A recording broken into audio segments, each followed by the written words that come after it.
자, 268페이지 조성토지 등 공급. 이제 분양하는 것 중에 이제 조성토지 요거 하나만 보도록 하겠습니다. 자, 조성토지 공급은 딱 두 가지 공부하겠습니다. 공급하는 방법하고 공급하는 가격 요 두 가지를 공부하실 거예요. 자, 간단하게 원형지하고 한두 가지만 비교를 해보면 원형지는 조성을 안 하고 공급하는 거지요. 그럼 우리 개발사업은 조성토지가 본래 취지예요, 원형지 공급이 취지예요? 조성토지잖아. 계획을 짜서 계획대로 택지를 만들어서 그래 분양하는 게 그게 원칙이거든. 그 원형지는 개발 계획대로 하는 것이 아닌 토지이기 때문에 시행자가 마음대로 못 팔아먹어요. 나중에 승인을 받아야 돼. 시행자는 승인 받아 팔아먹어. 제가 지금 이렇게 승인이란 얘기를 하는 이유는 누구한테 승인 받는다는 걸 물어보려고 하는 거거든. 누구한테 승인 받아? 지정권, 무슨 지정권자? 지정권자한테 승인 받아서 팔아먹어야 돼요. 그것도 전체 면적의 3분의 1까지만 이런 게 있어요. 지금 몰라도 돼. 근데 조성토지는 어때요? 계획에서 정한 대로 조성한 거잖아. 이미 개발계획 내용 보면 아까 지구 단위 계획 빼고 다 있다고 그랬죠. 개발 계획을 보면은 이 동네가 어떤 신도시인지가 나와야 안 나와? 그게 개발 계획이야. 이 동네를 어떤 신도시로 만들 건가 짜는 게 그 개발 계획이잖아. 맞죠? 거기 보면은 공동주택용지, 단독주택용지, 상업용지, 공양용지 다 나와. 그럼 그대로 분양하면 되지. 그대로 분양하면 되잖아요. 근데 우리가 좀 읽어보면 개발 계획대로 분양하라고 안 돼 있고 실시 계획대로 하라고 돼 있어. 그 실시 계획에는 개발 계획이 없는 뭐가 있어요? 지구 단위 계획이 있잖아. 지구 단위 계획. 아시겠죠? 지구 단위. 자, 한번 읽어볼까요? 268페이지 맨 밑에 읽어봅니다. 시행자는 조성토지 등을 공급하려고 할 때는 밑줄 조성토지 등의 공급 계획을 작성 변경하여 거기까지 밑줄 조성토지 공급 계획이란 것을 괄호로 묶어보세요. 계획을 작성 변경하여 지정권자한테 만든 밑줄 제출한다. 승인받는다는 표현이 있다 없다? 없죠. 아까 원형지는 승인받아야 된다고 그랬죠. 그 차이점을 이해를 하자 이 말이에요. 얘는 계획대로 공급하는 것이니까. 그 뒤에 이 경우 이거는 뭐 크게 중요하지 않아요. 다음에 한번 보면 되고 오른쪽 페이지 갑니다. 조성토지 공급 방법이 나오지요. 자, 1번에 보니까는 시행자의 권한 의무 뭐 이런 말이 있네. 제목을 떠나서 본문을 봅니다.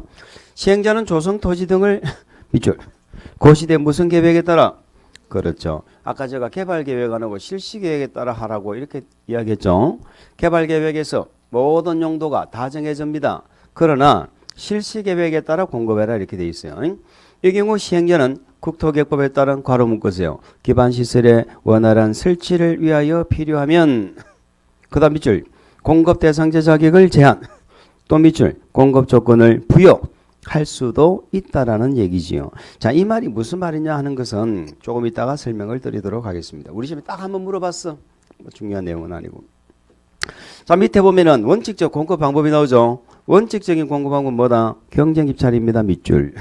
경쟁 입찰이라는 게 뭐예요? 입찰을 붙이는데 경쟁을 붙이는 것이요. 돈을 많이 적어내야 돼. 최고 가격을 적어내야 뭐 한다? 낙찰이 되는 거예요. 그게 경쟁 입찰입니다.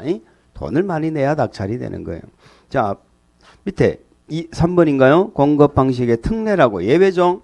예외가 두 가지가 있어요. 추천 방식 밑줄, 수의 계약 방식 밑줄 두 가지가 있네. 그럼 우리는 조성토지 등의 공급 방법은 뭐라고 이해할까? 원칙은 경쟁 입찰, 예외적으로 추첨도 있고 수의 계약 방식도 있다 이런 얘기지요. 자, 경쟁 입찰에 붙는다는 건 누가 입찰에 참여할 수가 있는 겁니까? 아무나 다 하는 거지. 땅 사고 싶은 사람은 아무나 하는 거예요. 제한이 없는 거예요.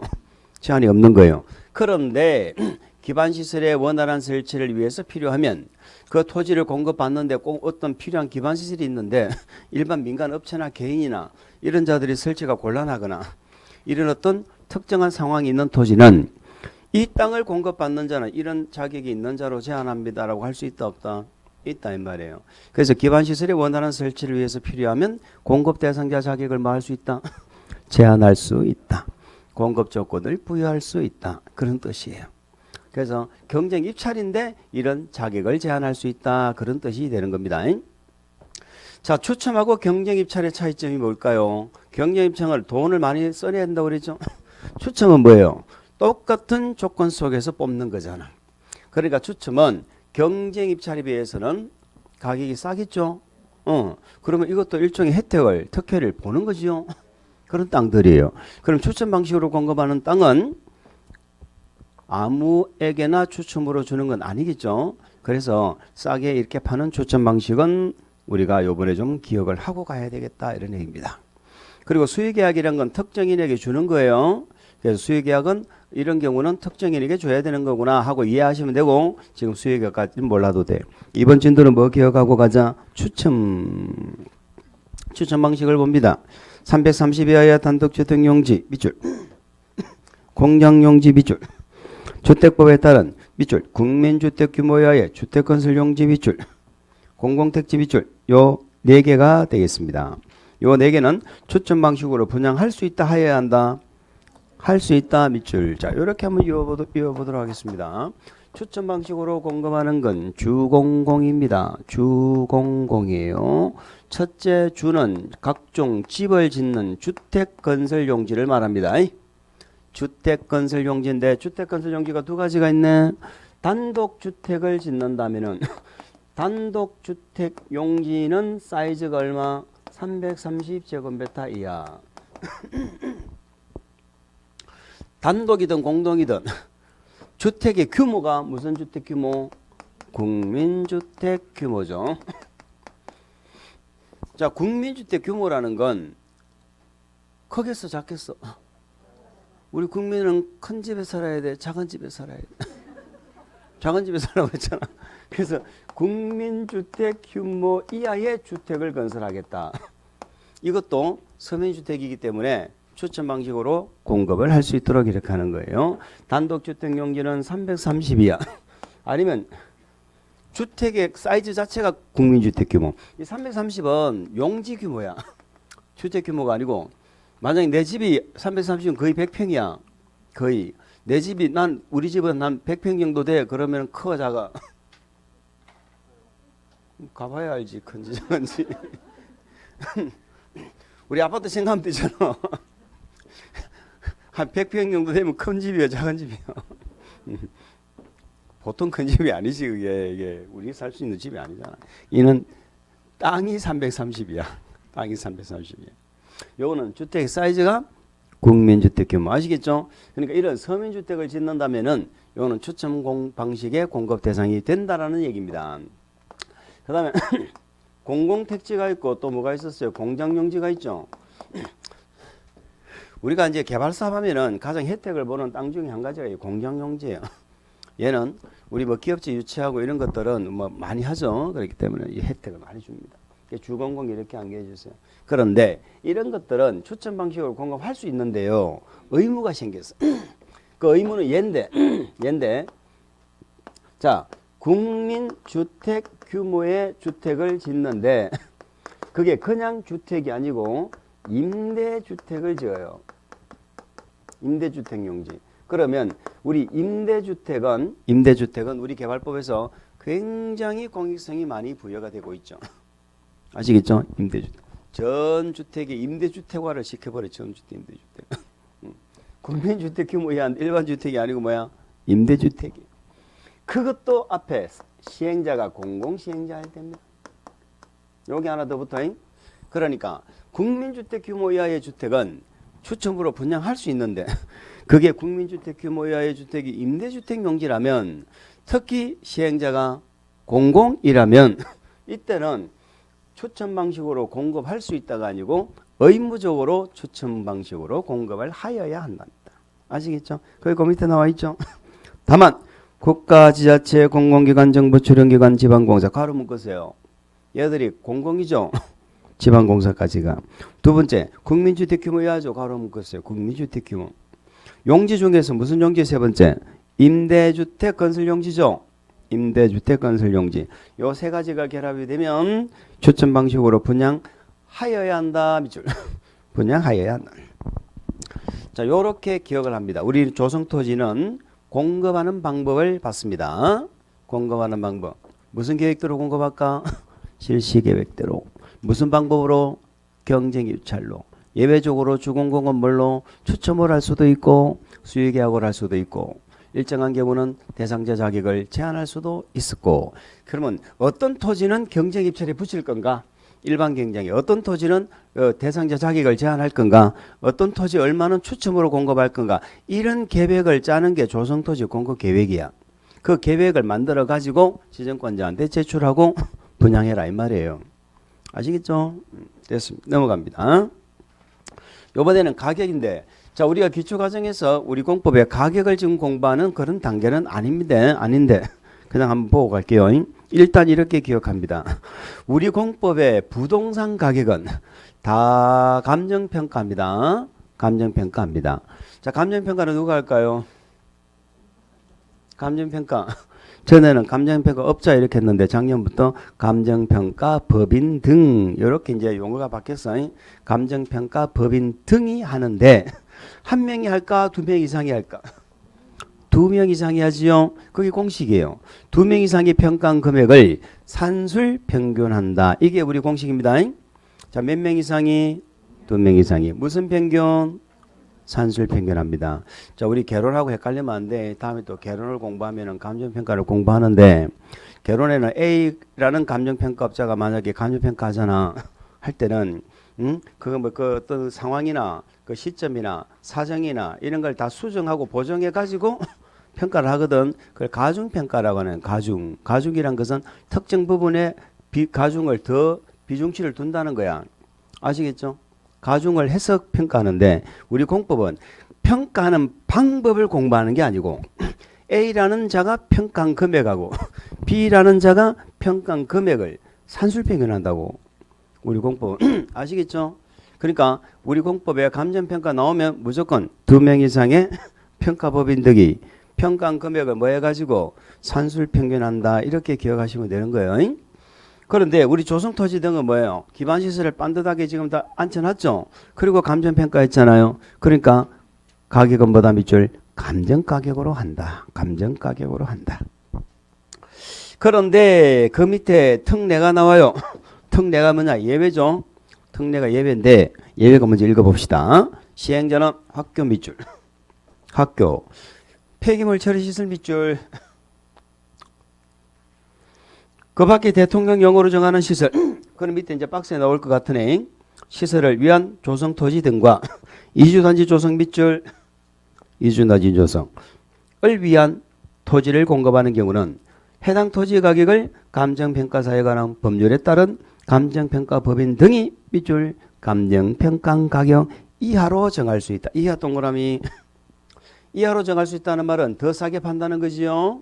싸게 팔 수 있다. 싸게 판다는 것은 이것이 개인 목적이겠어요? 공짜 냄새가 나는 거겠어요? 공익 목적이 있으니까 싸게 파는 거지. 개인 토지를 이렇게 팔 일은 없지 않습니까? 그 무리를 읽으면서 뭐를 생각하면 돼? 공짜 냄새가 나나 안 나나 요거만 생각하면 되는 거예요. 학교 공짜 냄새가 나 안 나? 나죠. 개인 목적 아니죠. 폐기물 처리시설 냄새 나 안 나? 아 나지요. 이 폐기물 처리시설이 냄새 나는지 안 나는지 우리 지금 몇 번 물어봤어. 그게 뭐 많은 걸 물어보질 않아. 학교 폐기물 이런 것들은 공익 냄새가 나기 때문에 감정가격 이하로 공급할 수 있는 것들이다 이 말이죠. 이주단지를 조성하는 것도 개인 목적이 아니고 사업상 필요한 거죠. 이주단지 조성 목적도 감정가격 이하 대상이 되고. 박스로 가볼까요? 박스 안에 공공청사 나오죠. 공짜 냄새 납니까? 아 공짜가 두 개나 들어가잖아. 공공청사. 그 다음에 사회복지시설 있죠. 밑줄 그으세요. 공공청사 사회복지시설. 자, 사회복지시설이 우리 시험에 한번 나왔는데 좀 어렵게 나왔네. 자, 두 번째 줄이 이렇게 되어 있습니다. 다만 두 번째 줄. 사회복지사법에 따라서 다른 사회복지시설의 경우는 자, 유료시설을 제외한다 돼 있죠. 그 밑줄. 유료시설은 제외한다. 그 지자체가 추천한 경우를 이야기한다. 이렇게 되어져 있지요. 그러니까 사회복지시설도 유료시설은 싸게 파는 대상이 아니라는 얘기지. 자, 그 다음에 뭐 밑에 3번은 됐고 4번에 임대주택 나오죠. 자, 우리 개발법에 임대주택이 공익 내용이 엄청나게 강조가 되고 있다고 했어요. 개발법에 임대주택이 네 군데가 나오거든. 제가 한 3월달, 5월달 좀 되면은 개발법에 임대주택이 여기도 나오네, 여기도 나오네, 네 군데 얘기할 거예요. 지금 몰라도 돼. 어쨌든 임대주택은 공익성이 크다. 그러니까 임대주택 짓겠다 그래도 싸게 판다 이 말이지. 거기까지는 좋아요. 그런데 그 밑에 5번 밑줄 국민주택 규모 이하의 공동주택. 자, 국민주택 규모 이하니까 서민주택이면은 틀림이 없지요. 그러나 얘는 임대주택이다. 분양하는 거다. 얘는 분양하는 거죠. 분양하는 주택입니다. 그러니까 공짜 냄새가 조금 떨어져요. 공짜 냄새가 조금 떨어져. 이럴 때는 단서가 붙어. 다만 이렇게 돼 있죠. 다만 그 뒤에 뭐 11조 1호부터 뭐 4호 돼 있죠. 그게 공공시행자라는 얘기입니다. 적으세요. 공공시행자. 그러니까 국민주택 규모 이하의 공동주택은 시행자가 누구일 때 공공시행자가 분양할 때 얘기해요. 그럴 때는 싸게 파는 대상이다. 이런 얘기입니다. 그 다음에 또 그 밑에 8. 아유, 이게 안경을 쓰면 거리 안 보여. 자, 호텔업 시설 나오죠. 호텔업 시설. 뭐 번호는 뭐 중요하지 않으니까. 자, 호텔업 시설은 호텔입니다. 호텔. 객실 몇 실? 객실 200실 이상이죠. 자, 객실 200실 이상인 호텔에 최근 10년 안에 가보시면 손 한번 들어보세요. 우리나라에 있는 호텔, 객실 200실 이상의 호텔에 10년 동안에 가본 적이 있다. 아무도 없어요. 그게 정상이야. 우리가 객실 200실 이상의 큰 호텔에 국내에서 갈 일이 뭐가 있어? 없지. 그러면 외국 관광객 유치를 목적으로 하는 거예요. 외국 관광. 그 외국 관광객도 누구를 위해서? 중국. 우리 중국 사람들 많이 왔죠, 관광객들. 여기는 대구는 많이 왔어요, 중국 사람들. 몰라? 한국말 알아? 이렇게 얘기하는데 가끔 중국 사람이 있어, 중국 사람. 요즘에는 다문화 가정이 많아가지고, 그죠? 이제 그러면 외국인들도 공부를 합니다. 가끔 중국. 제가 중국에 가서 딱 중국말 2개를 받아왔어요. 한국란, 중국란 이런 거. 그것을 이러면서. 그래서 성수기에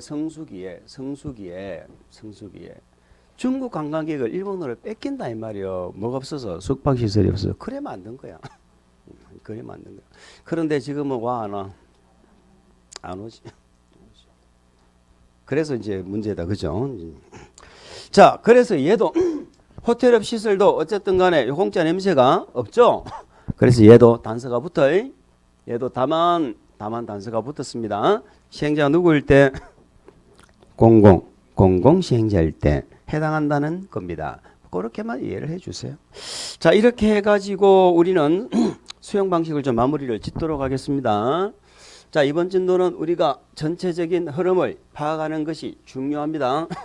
이렇게 제가 1단계, 2단계, 3단계 나눠서 계속 해도요. 나중에 뭐라 하는 줄 아세요?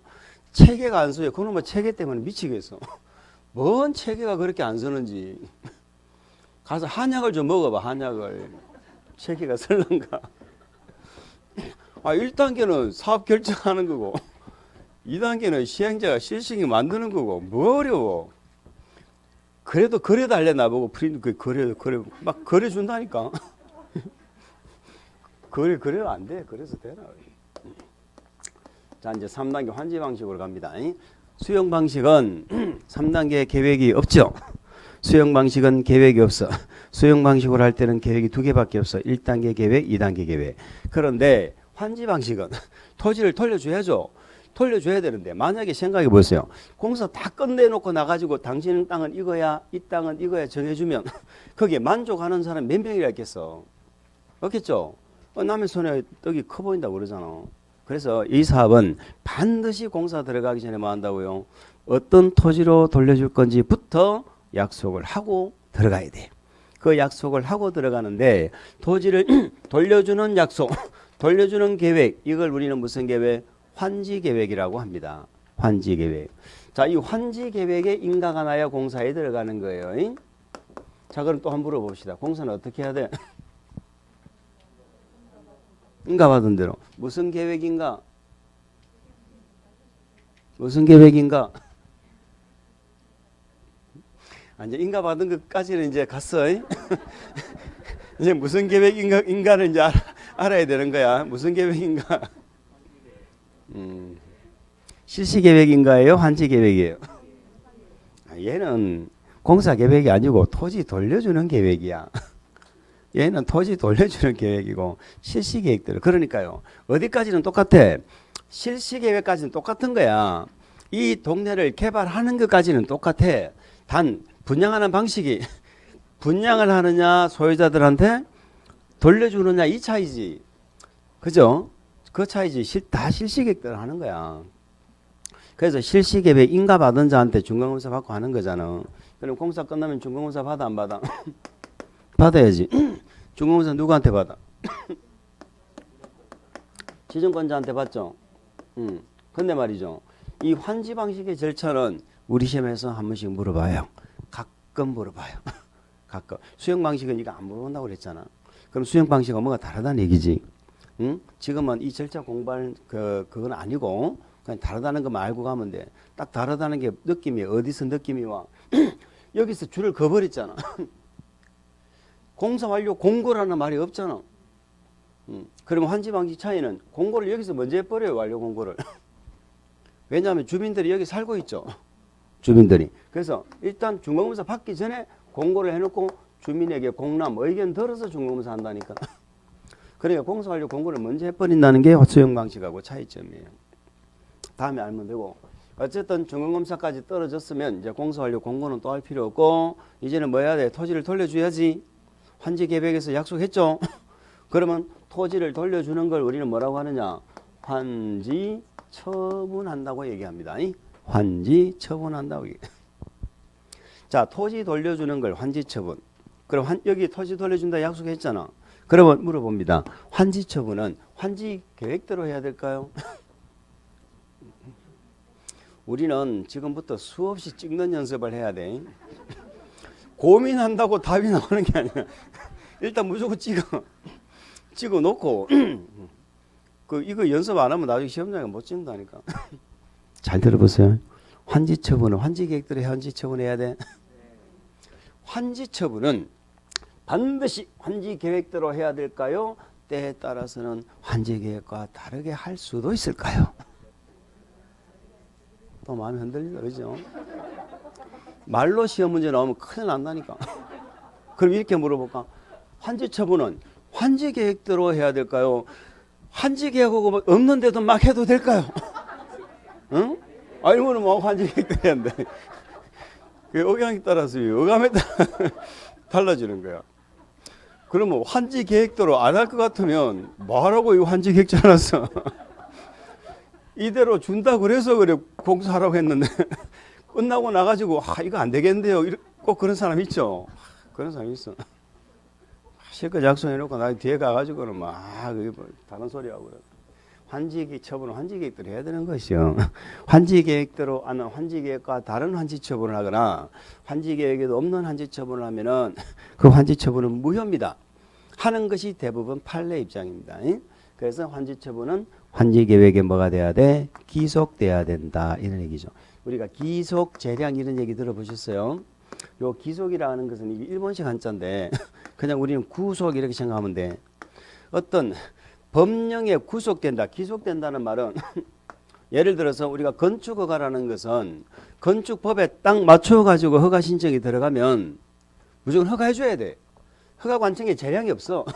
법에 맞으면 해줘야 돼. 이게 기속이야. 재량이 없는 거야. 반대가 재량이거든.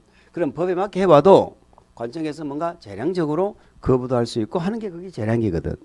그럼 환지 처분은 환지계획에 기속되는 처분이지. 자기가 마음대로 환지계획과 다르게 시행자가 당신은 이 땅 받아가 이렇게 되면 안 된다 이 말이에요. 자, 그러면 환지 처분은 환지 계획대로 하는데 환지 처분하는 방법이 뭐냐? 환지 계획에서 정한 사항을 나중에 공사가 끝나면 개별적으로 통지를 해줍니다. 환지 계획에 정한 내용을 우리한테 알려줘. 개별적으로 통지도 하고 대외적으로 뭐도 한다. 공고도 해요. 관보나 공보에 관보나 공보. 국장이 하면 관보해야 하겠지. 지자체가 하면 공보해야 하겠지. 공고를 한다니까. 하면은 공고한 날에 다음 날에 새로운 토지가 환지야. 내가 종전에 갖고 있던 토지는 종전 토지고 새로 받은 땅을 뭐라고 불러? 환지. 환지에 대해서 공고한 날에 다음 날에 소유권을 취득한다 이런 얘기예요. 공고하면은 다음 날에 소유권을 취득한다 라는 말이 어디에 나와 있어요? 도시개발법에 나와 있어. 자, 우리 민법 시간에 공부하셨죠? 민법 186조가 있고 민법 187조가 있지. 186조는 법률 행위에 의해 가지고 물건이 뭐가 돼? 바뀌는 거죠. 변동되는 거죠. 얘는 법률 규정에 의해서 물건이 변동되는 거죠. 자, 만약에 내가 법률 계약이라는 법률 행위를 해서 만약에 땅을 샀다면은 반드시 뭐를 해야 돼? 등기를 해야지만이 소유권 취득하죠. 근데 법률 규정에 의해서는 법에서 딱 정해놨잖아. 피상속인이 사망하면 상속인은 자동적으로 소유권을 취득한다. 그러니까 등기해야 돼? 안 해도 소유권 취득해? 안 해도 취득하지. 그런데 민법 뭐라고 돼 있어요? 만약에 팔아 먹으려면 등기하고 팔아 먹어라 이렇게 돼 있다니까. 왜? 세금 때문에. 등기하고 팔아 먹으라고. 이게 민법이야. 그럼 우리 도시개발법에 뭐라고 돼 있어? 환지처분을 위한 공고를 하면 다음 날에 소유권을 취득한다라고 도시개발법이란 법률 규정에 있죠. 그러면 법률 규정에 의한 물권 변동 맞죠? 도시개발법이란 법에 의해 가지고 다음 날 되면 소유권을 취득하는 거예요. 그런데 민법은 팔아 먹으려면 등기해라 했는데 여기는 안 팔아 먹어도 등기해야 돼. 그게 민법하고 다른 점이에요. 뭐 말인지 아시죠? 자, 이 동네를 개발 사업을 하면은 지분이 전에는 삐뚤삐뚤 했을 거 아니에요. 그걸 반듯하게 만들었겠지. 그러니까 실제 등기부 소유자하고 실제 소유자가 같아요, 달라요? 다르잖아. 한두 명이 다르겠어. 다 다르지. 거의 대부분이. 만약에 등기 안 해버리면 실제 소유자하고 등기부 소유자가 일치하지가 않지요. 우리나라의 등기부는 공신력 인정돼야 안 돼. 공신력 인정이 안 된다니까. 그러니까 등기부 믿고 거래를 할 수가 없는 거지. 그래서 도시개발사업 정비사업은 공사가 끝나면 의무적으로 등기부 정리합니다. 그게 민법하고 차이점이야. 근데 그 등기는 소유자들이 등기를 하는 게 아니고요. 시행자가 해줘요. 시행자가 단독으로 신청해서 해줘.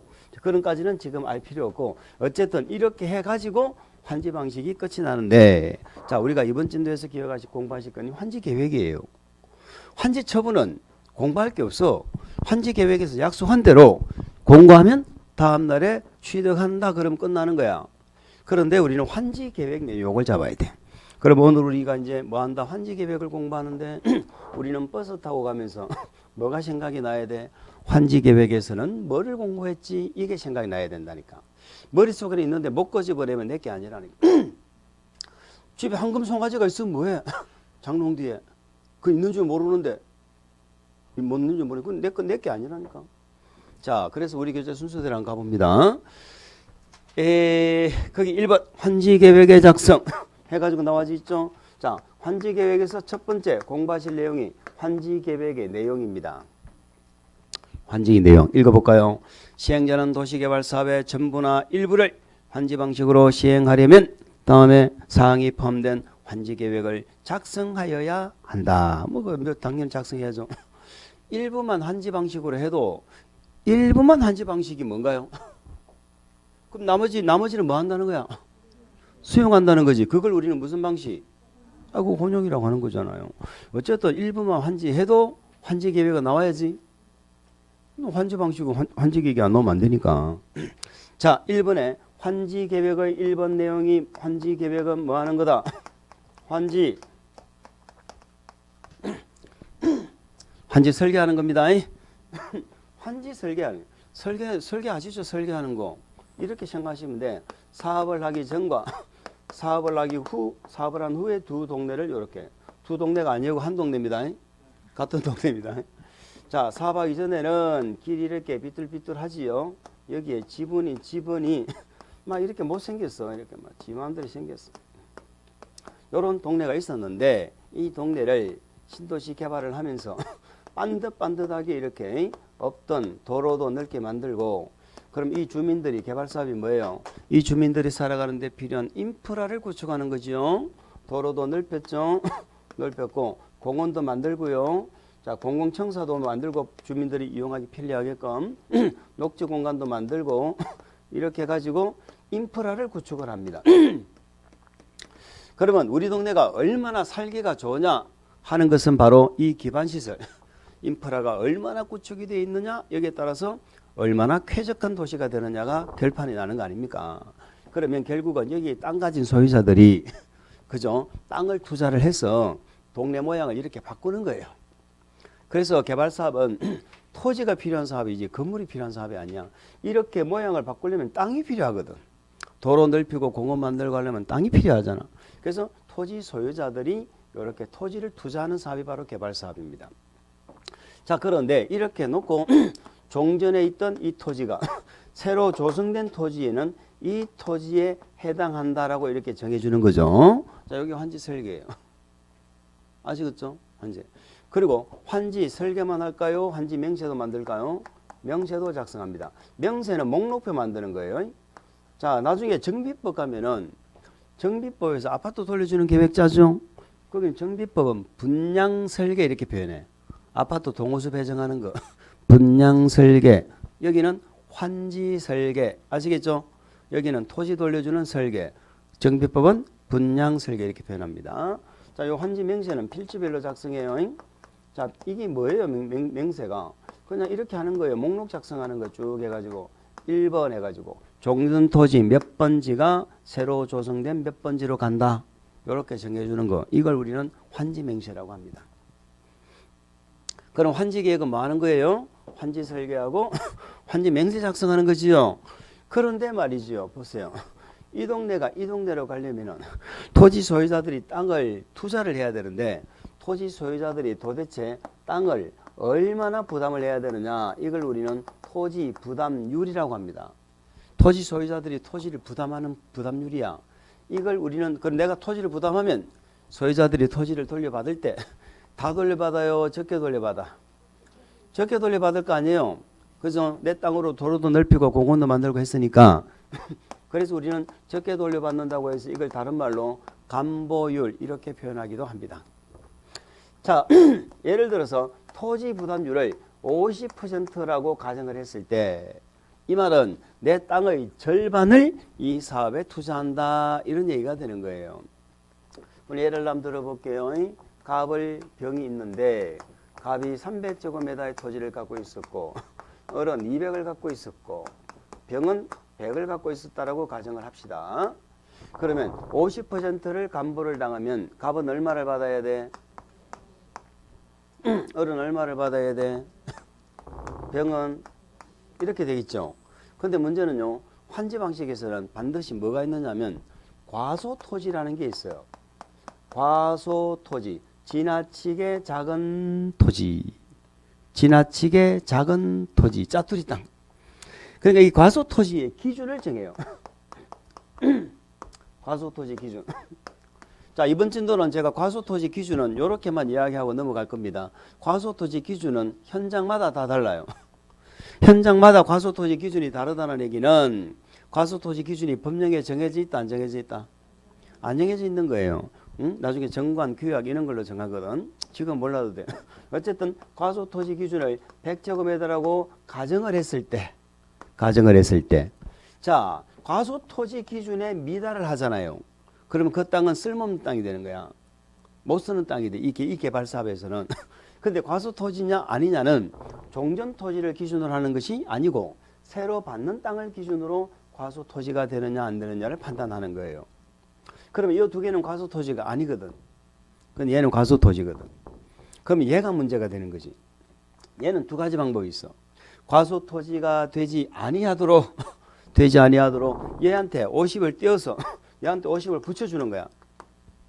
과소토지가 되지 않도록 면적을 뭐 해서 줬어? 늘려서 줬죠? 이걸 우리는 증환지라고 얘기합니다. 증환지. 토지를 더 많이 붙여서 줬다 해서 증가해서 줬다 해서 증환지라고 불러요. 그런데 그러면 얘는 어떻게 돼요? 150을 받아야 되는데 150을 못 받고 100밖에 못 받았죠. 50을 적게 받았죠. 얘를 우리는 감환지를 감환지 적게 받았다 해서 감환지라고. 면적을 줄여서 준다. 그러면 얘는 어떻게 해야 돼? 면적을 50을 적게 받았으니까 50만큼을 돈으로 줍니다. 돈으로. 얘는 50을 더 받았죠. 얘는 시행자가 50만큼을 돈으로 내놓으라고 합니다. 얘는 돈을 징수하고 얘한테는 돈을 교부하고. 그럼 우리는 이걸 뭐라고 하느냐면은 현금으로 청산한다고 얘기하는 거예요. 현금으로 청산하는 이 현금을 청산금이라고 하는 거야. 그러면 정환지나 감환지는 무슨 대상이 돼? 청산 대상이 되지. 그지요? 자, 어쨌든 작은 토지는 이렇게 늘려서 줄 수도 있지만은 만약에 이렇게 부셔줄 토지가 없는 경우도 있죠. 이런 경우는 어떻게 하느냐? 시행자가 직권으로 돈 줘서 내보내버려요. 당신은 받을 땅이 없으니까 나가 이렇게 한다니까. 자, 이걸 다른 말로 환지 대상에서 제외시켜버린다 이렇게 표현합니다. 이걸 다른 말로 환지를 정하지 않는다. 그래서 환지 부지적 이렇게 표현해요. 정하지 않는다 이 말이에요. 그런데 우리 시험에는 환지 부지적 이렇게 안 나와요. 환지 대상에서 제외한다. 환지를 정하지 않는다 이렇게 나오는 거지. 아시겠죠? 그러면 면적이 작은 토지는 두 가지 할 수 있네. 늘려서 정환지, 과소토지가 안 되도록 아예 환지 대상에서 제외. 그럼 물어봅시다. 이거는 토지 소유, 아까 제가 이런 말씀 드렸지. 환지 방식에서 돈 받는 건 예외라고. 환지 방식에서 돈 받는다는 건 예외잖아. 그건 소유자가 원해서 하는 거지. 시행자가 강제적으로 쫓아내는 게 아니잖아요. 그러나 요거는 쫓아내는 겁니다. 요거는 어차피 과소토지잖아. 요거는 소유자가 원해서 한다. 시행자가 직권으로 한다. 그런 얘기예요. 환지를 정하지 않는 경우 중에 요거는 직권으로 쫓아내는 것이다. 자, 그러면 을은 자기가 받을 만큼 그대로 다 받았죠. 다 그대로 받는 걸 적응환지라고 이렇게 불러요. 적응환지. 적응환지는 뭐다? 내 종전 토지 가치만큼 토지로 다 돌려받았어. 이걸 적응환지라고 하는데 우리 시험에는 안 나와. 자, 그러면 지금 토지를 갖고 있는 자들한테 토지 주잖아요. 이걸 우리는 환지 중에서도 평면환지라고 불러요. 평면환지라고 부르는데 환지라고 부르는데 우리 시험에 물어볼 건 없어. 딱 한 개 물어봤어. 면적이 작은 토지는 과소토지가 되지 않도록 면적을 늘려서 정할 수는 있지만 환지 대상에서 제외할 수는 없다. X 있지. 그거 한번 딱 물어봤다. 그거 말고는 평면환지는 물어볼 게 없다. 어쨌든 간에 지금 우리는 뭐 하고 있느냐. 정환지나 감환지는 청산을 해야 되잖아요. 얘도 환지 안 정하면 청산을 해야 되잖아. 그래서 여기서 청산 대상 토지 명세를 작성한다는 겁니다. 환지 계획 작성할 때 뭐를 작성해? 청산 대상 토지 명세를 작성하지요. 물론 이 청산 대상 토지 명세는 필지별로도 작성할 수가 있고요. 권리별로 작성할 수도 있습니다. 뭐 중요하진 않지만 청산 대상 토지 명세다. 그럼 여기서 한 가지만 잘 들어보고 가세요. 청산한다는 건 이런 얘기입니다. 내가 종전에 땅이 있었지요. 내가 새 땅을 받지요. 그러면 종전에 갖고 있던 땅값 감정평가. 우리 부동산은 감정평가한 다음에 감정평가하겠죠. 감정가격. 새로 받는 토지의 감정평가하겠죠. 요 가액의 차액을 청산하는 거예요. 차액을. 그러면 내가 종전에 가지고 있던 가격은 실시계획 인가 시점을 기준으로 평가합니다. 새로 받는 토지는 공사가 다 끝나고 환지 처분하는 시점에서 평가합니다. 그러면 환지 계획을 작성할 때 청산금 결정이 된다. 아직까지 결정 못한다. 두 토지를 비교한 다음에 새로 받는 건 환지 처분하는 시점을 기준으로 환지 감정평가한다니까. 공사 끝나야 되잖아. 두 토지를 비교해야 청산금을 결정하지. 그러면 청산금 결정은 환지 계획 짤 때 청산금 결정이 돼야 안 돼?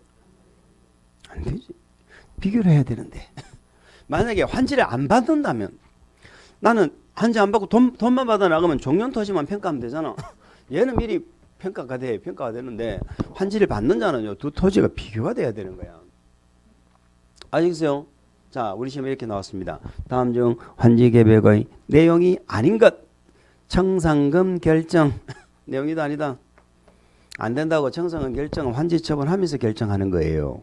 아시겠죠? 여기는 청산금 결정이 아니고 청산 대상 토지 명세를 작성한다. 입니다. 자, 그 다음에 또 무슨 명세도 나와요? 채비지, 보리지 명세도 나오지. 채비지. 채비지, 보류지, 맹세가 나옵니다. 자, 보세요. 요 동네가 요 모양으로 바뀌어요. 그러면 이렇게 바꾸려면 공사를 해야지. 공사하려면 돈이 들죠. 경비가 들잖아. 그러면 이 소유자들이, 마을 주민들이 돈을 몇 푼씩 걷어서 공사비 주는 게 아니고, 여기 있는 노란장이 땅을 요걸 갖다 딱 놔뒀다가 얘를 토지 소유자들한테 안 주고 시행자가 요걸 팔아요. 정관규약 등이 정하는 목적대로 팔아가지고 이 땅을 처분해서 경비로 사용한다니까. 그래, 이 땅을 처분해서 경비로 사용한다. 이걸 우리는 채비지라고 그래요. 채비지가 말 그대로 뭐다? 경비에 대체하는 토지입니다. 경비에 대체되는 토지가 채비지예요. 그러면 채비지는 뭐라고 이해하자? 경비 충당이 목적이다라고 이해하시면 돼요. 채비지는 경비 충당하려고 남겨둔다. 자, 채비지는 토지 소유자들한테 돌려주는 거예요? 경비 충당으로 남겨두는 거예요? 남겨두는 거죠? 안 주는 거죠? 또 안 주는 땅이 있어. 도로 만들었죠? 공원 만들었죠? 학교 만들었죠? 등등 이런 땅들은 이 기반시설, 요 공공시설 부지는 안 돌려주죠? 안 돌려주고 남겨두는 이 땅을 우리는 보류지라고 합니다. 그러면 보류지든 채비지든 간에 토지 소유자들한테 안 돌려주는 땅이잖아요. 환지 안 하는 땅인데 얘는 목적이 공공시설 용지를 만드는 게 목적이에요. 공공시설 용지. 채비지는 뭐가 목적인데? 경비 충당. 보류지는 공공시설 용지를 목적으로 환지 안 하는 땅. 이게 보류지입니다. 그러면 요 두 개 공통점이 뭐예요? 둘 다 토지 소유자들한테 안 주는 거지요. 그래서 둘을 묶어서 우리는 뭐라고 부르기도 한다? 보류지라고 하기도 합니다. 보류지. 그러니까 보류지란 말의 의미는, 좁은 의미는 공공시설 용지를 말하는데 넓은 의미는 채비지를 포함한 거야. 그러니까 넓은 의미로는 채비지도 뭐예요? 보류지다 이 말이에요. 채비지. 아시겠죠? 그렇게 이해를 하신 다음에 그 채비지에다가 적으세요. 채비지는 시행자 거 이렇게 적으세요. 채비지는 누구 거예요? 시행자 거예요. 시행자가 경비 충당하는 겁니다. 시행자 것이고, 자, 보류지는 적으세요. 환지 계획에서 정한 자. 환지 계획에서 정한 자. 나중에 보류지는 누가 가져가요? 환지 계획에서 정한 자가 갖고 갑니다. 그렇게 적어 놓습니다. 자, 그 다음에 또 한번 칠판 보세요. 요 동네가 가장 이상적인 건 뭐가 없을 때 건물 없고 전부 나대지면 제일 좋은데 부득이 개발구역을 지정하다 보면은 특정 지역은 마을이나 건물 있는 땅들이 포함되어 있을 수도 있죠. 자, 어떤 건물은 밑에 토지 지분이 있는 땅도 있고, 어떤 건물은 토지는 없고 건물만 가진 자도 있어요. 토지만 가진 자는 당연히 시행자가 될 수 있고 환지도 받고 하지. 근데 문제는 토지 건물이 다 있으면 또 문제가 달라. 얘는 건물밖에 없잖아. 자, 과거에는 이렇게 했어요. 과거에는 건물에 대해서는 얘나 건물에 대해서는 전부 돈 줘서 내보내버렸어요. 얘는 그래도 토지가 있으니까 이 토지에 대해서 환지해 주죠. 환지를 해준다니까. 그러면 아까 제가 평면 환지를 말을 썼잖아요. 내가 종전에 땅이 있으니까 새 땅으로 돌려주잖아. 그러면 토지 소유자가 환지 신청을 해야 줄까요? 환지 신청 안 해도 줄까요? 응? 아, 여기 올 때만 느끼는 건데 참 머리가 많다 그죠? 머리 숱이 많아. 이번에 겨울이 추워가지고 나무가 다 얼어 죽었어. 우리 학원에 있는 거 머리가 몇 개 없어. 키만 크고.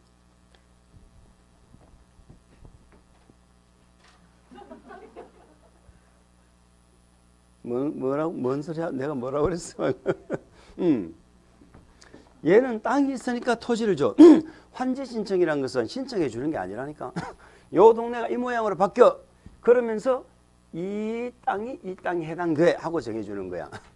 나는 개발사 하는지도 몰랐는데 내 미국 가 있었거든. 몇 년 동안. 그런데 내 땅에 대해서 토지 주는 계획을 짠다니까. 환지 신청할 필요가 없어. 자, 우리 정비법 가볼까? 정비법. 자, 우리 아파트 재건축합니다. 내가 조합원입니다. 자, 아파트 분양 신청해야지 아파트 줘요? 안 해도 줘요? 응? 분양 신청해야죠? 해야죠? 안 해도 줘? 신청해야 돼. 분양 신청 안 하면 돈 줘서 내가 보내버린다니까. 분양 신청을 해야지 아파트 준다고. 그죠? 그거하고는 다르잖아, 지금 얘하고. 평면한지하고. 근데 보세요. 얘들은 예전에는 무조건 돈 줘서 내보냈는데, 이제는 얘들은, 얘는 뭐 토지간지도 마찬가지고, 건물만이 마찬가지예요. 평면한지는 못 받아요. 토지는 뭐 안 줘. 토지가 없으니까 토지는 안 주는데, 입체한지는 신청할 수가 있어. 입체한지란 건 건물 주는 거야. 건물 주는 거. 뭐 말인지 아시겠죠? 건물 주. 그래서 얘네들은 입체한지는 신청할 수 있고, 입체한지를 만약에 환지 방식으로 할 때 무조건 하는 거 아니에요. 입체한지를 한다면은 얘들도 입체한지는 받을 수 있다 이런 뜻이야. 그럼 이제 이때 입체한지가 뭐하고 똑같았냐면은 정비사업하고 똑같아. 재개발 재건축하고. 얘들은 신청해야 돼. 가만히 있으면 안 줘요. 얘들은 신청을 받아가지고 그들에게 아파트 주는 계획을 짠다. 그래서 정비사업하고 똑같은 거야, 입체한지가. 그리고 입체한지는 다음에 정비법을 한두 번 공부하신 다음에 그 다음에 입체한지를 보면은 쉬워요. 왜? 정비법 내용을 가져와가지고 입체한지 만들었거든. 그렇거든. 자, 그래서 우리는 이제 요런 내용을 작성한다. 그게 내용이 5번이죠. 입체환지를 하는 경우에는 밑줄 입체환지용 건축물 명세도 작성을 해야 된다. 이런 얘기입니다. 입체환지를 하는 경우는 입체환지용 건축물 명세도 작성한다. 내용은 요 정도만 기억합니다. 환지 계획이 뭐예요? 물으면 환지 설계하는 계획이고, 그리고 각종 그에 따른 명세를 작성합니다. 무슨 명세를 작성해? 환지 명세. 또 무슨 명세? 청산 대상 토지 명세. 또 무슨 명세? 채비지 보류지 명세. 또 무슨 명세? 입체 환지용 건축물 명세. 이런 걸 작성을 하는 거예요. 그게 환지 계획이다라고 생각하면 됩니다. 그러니까 실질적으로는 뭐 이거 말고 그 밑에 국토부령으로 정하는 거 이런 거 있잖아요. 그것까지 뭐 우리가 뭐 알 필요 없어. 전후 대비도가 있겠죠. 사박이 전하고 후 대비도를 딱 갖다 놓고 비교하는 거야. 아까 그랬죠. 그게 사실상 환지 설계거든. 환지 설계하는 게 그게 환지 설계하는 거야. 전후 대비도를 갖다 놓고. 자, 두 번째 우리 환지 계획에서 중요한 건 자, 두 번째로 공부하지만 이 환지 계획은 이게 제일 중요한 거예요. 환지 계획을 작성하는 기준. 그래서 우리는 환지 계획은 두 개 공부합니다. 내용하고 뭐하고 기준. 읽어볼까요? 뭐 적응 환지 원칙 이런 말 적어놨죠. 환지 계획은 종전 토지와 환지 밑줄. 종전 토지가 뭔지 환지가 뭔지 아시겠죠? 위치 지목 면적 3개를 괄호로 묶어주세요. 위치 지목 면적 3개를 괄호로 묶어주세요. 수리 이용 상황 환경 4개를 괄호로 묶어주세요. 토질 수리 이용 상황 환경 4개를 괄호로 묶어주세요. 자, 그 밖의 사항을 종합적으로 고려해서 합리적으로 정해라. 이렇게 되어져 있지요. 자, 일단 우리 환지 계획의 기준은 앞으로 이렇게 좀 외워줍니다. 위지면 토수리환이다. 위지면 토수리환. 한번 외워볼까요? 위지면 토수리환. 위치 지목 면적 이런 걸 고려하는 걸 우리는 면적식이라고 얘기합니다. 이런 것들을 면적식이다라고 얘기해요. 토수리환 이런 것들을 고려하는 걸 우리는 평가식이라고 얘기합니다. 평가식이라고 얘기합니다. 자, 면적식이란 것은 면적이 큰 자한테 면적을 많이 주라는 얘기지. 그러니까 얘는 물리적인 기준을 따지는 게 면적식이고 가치적인 기준을 따지는 게 평가식이에요.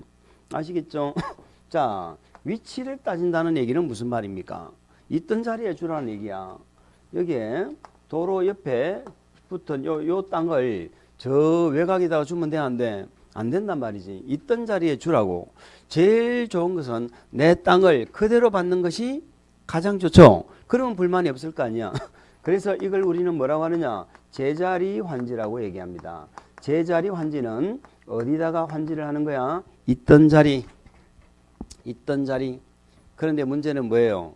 자, 내 땅에 도로공사가 들어와 버려. 그럼 못 받죠? 이 도로는 뭐? 공공시설. 아시겠죠? 내 땅이 공공시설 부지가 되어버렸어. 그럼 못 받아. 또 내 땅에 공동주택 용지가 되어버렸어. 그럼 못 받죠? 그래서 공동주택 용지나 공공시설 용지나 이런 것들이 정해지면 제자리에 줄 수 있다 없다? 없다. 그럼 다른 자리로 줘야지. 다른 자리로 주는 걸 우리는 비환지라고 합니다. 비환지. 빗자는 무슨 빗자? 우리가 아는 빗자는 안일빗자밖에 없잖아. 안일비하면 안 돼. 안일비하면 무슨 환지 안 한다 이런 뜻으로 또 오해가 될 수 있잖아. 안일비가고 날빗자야. 날빗자. 환지가 뭐한다? 날아가는 거야. 다른 자리로. 이걸 비환지라고 합니다. 중요하지 않아요. 이런 말이 있다는 거 알면 돼. 우리나라는 제자리 환지를 원칙으로 하는데 공공시설 용지나 공동주택 용지 이런 것들이 지정이 되면 무슨 환지도 인정한다? 비환지도 인정한다. 요게 위치를 고려하는 그런 얘기고요. 원칙은 제자리 주라는 겁니다. 면적은 뭡니까? 면적을 많이 가진 자한테 면적을 많이 주라. 이 말 아닙니까? 자 보세요. 여기에 갑이라는 자가 땅을 갖고 있는데 100제곱미터밖에 안 돼요. 저 지목이 되고요. 지목이 되고요. 평당 가격이요. 평당이 아니고 제곱미터당 가격이 100만 원이에요. 자 여기에 산이 있어요. 산이 여기는 을이라는 자가 산을 갖고 있는데 얘가 1000제곱미터예요. 1000제곱미터고 지목은 임야예요. 지목은 임야고 제곱미터당 가격이 100원이에요. 면적식으로 하면은 요 값은 얼마 받아야 돼요? 만약에 감보율 50% 적용하면 감보율 50% 적용 50 받아야지. 얘는 얼마 받아야 돼? 500을 받아야지. 자 개발사업 하면은 지목이 다 뭘로 바뀌어? 대로 바뀌지. 얘는 지목이 된 토지가 500이 생겼고 얘는 지목이 된 토지가 50이 생겼어. 본래 지목이 되었는데 형평성에 맞아요 안 맞아? 안 맞지? 이렇게 하면 안 된다 이 말이에요. 그래서 그렇게 하지 말고 가치를 따지자고. 얘는 제곱미터당 100만 원이고 100제곱미터니까 얼마요? 100만 원이 100제곱미터니까 얼마요? 우리는 1억도 쉽게 얘기할 수 있어야 돼. 1억. 뉴스 봐봐, TV 봐봐. 뭐 100억 뭐 몇 조 경까지도 나오고 그래도 뉴스에. 경. 근데 우리는 1억도 겁나서 얘기를 못 한다니. 100만 적어도 이게 얼마인지는 모른다니. 이걸 알아야 나중에 결혼 계산 문제를 잘하는 거야. 이 뒤에 동그라미 6개잖아. 이러면 1억 이렇게 나와야 돼. 자 그러면 100원짜리가 1000제곱미터면 얼마예요? 10만 원이잖아. 또 너무 적어서 또 계산이 안 되나. 얘는 10만 원밖에 안 되고 얘는 1억이야. 가치를 따지니까. 얘의 50% 얘를 5천만 원을 줘야 되고 5천만 원 얘는 5만 원을 줘야 돼요. 5만 원을. 그런 얘기를 하니까. 아시겠죠? 물론 실제 가격은 여기 5천만 원을 받았지 만큼 면적을 받았지만 실제는 가격이 몇 배로 뛰었을 거 아니에요. 아시겠죠? 실제 가격은 몇 배로 뛰었겠지만 이론상으로 이렇다 이 말이에요. 이렇게 가치를 따져서 주는 거 우리는 뭐라고 그래요? 평가시. 그래서 토, 질, 수, 리 이런 것들은 물리적인 기준이 아니죠. 가치잖아. 이용, 상황, 환경 이런 것들. 그럼 지목도 사실은 이거는 평가식에 해당되는 거예요. 지목도. 그렇습니다. 자, 어쨌든 우리는 평가식을 원칙으로 합니다. 우리나라는 뭐를 원칙으로 한다? 평가식. 자, 요게 기준이에요. 기준이 되겠습니다. 지금 밑에는 안 읽어보셔도 되고 오른쪽 페이지 보시면 그럼 우리는 뭐를 공부하실 거냐. 자, 요런 기준을 적용해 가지고 우리는 지금 뭐 환지 계획을 수립하는 겁니다. 환지 설계를 하는 거야. 요런 기준을 가지고 뭐 한다? 환지 설계를 하는데 저 토지 가진 자에게 뭐를 줄까? 토지를 주겠지. 무슨 환지? 평면환지. 토지 가진 자에게 토지를 안 주고 뭘로 주는 경우도 있어. 건축물, 이 건축물은요 단독 주택을 준다는 개념이 아니고 집합금을 주는 거야. 집합금. 땅이 없는 자도 받을 수 있는 거잖아. 집합금을 주는 거야. 집합금을. 근데 집합금을 줄 때는 집합금을 뭐라고 부르느냐? 이걸 건축물의 일부. 이 건축물의 일부에 대해서 뭐를 줘? 구분 소유권을 주지. 구분 소유권. 그 다음에 건물 구분 소유권만 줘요? 대지 지분도 줘요? 대지 지분도 2개 줍니다. 입체한지라는 건 두 개 주는 거야. 뭐 주는 거야? 건축물의 일부에 대한 구분 소유권과 그 건축물이 있는 토지의 뭐 공유 지분 이렇게 얘기하는 거예요. 아시겠죠?